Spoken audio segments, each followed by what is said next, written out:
Gotta think of the last one. That hurt. It never touched you. Philosophers in the past that said, look, if I kick a rock and I hurt my toe, that's real. You know, I feel that, it feels real, it's vivid, and that means that it's reality. But it's still an experience, and it's still this person's perception of it being real.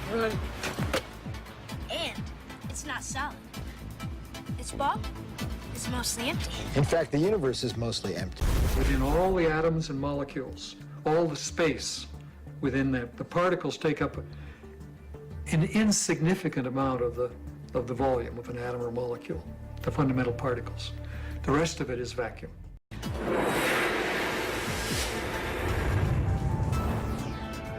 We like to think of space as empty and matter as solid. But in fact, there is essentially nothing to matter whatsoever. It's completely insubstantial. Take a look at an atom. We think of it as a kind of hard ball.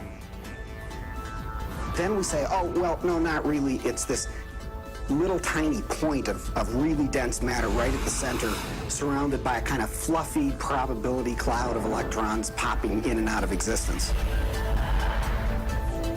But then it turns out that that's not even right. Even the nucleus, which we think of as so dense, pops in and out of existence just as readily as the electrons do.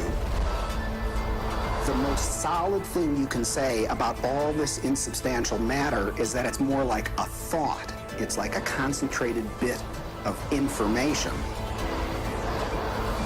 What makes up things are not more things, but what makes up things are ideas, concepts, information. And like I said, it never touches.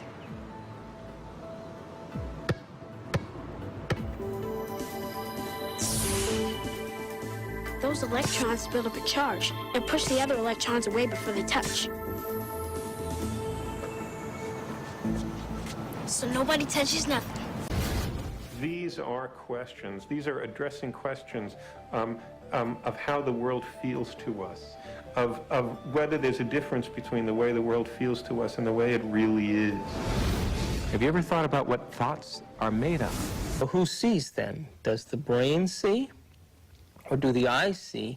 And what is reality? Is reality what we're seeing with our brain? What is ultimately coming into the human brain that allows us to see and perceive the things that we do. So it is conceivable that all of this really is just a great illusion that we have no way of really getting outside of to see what is really out there.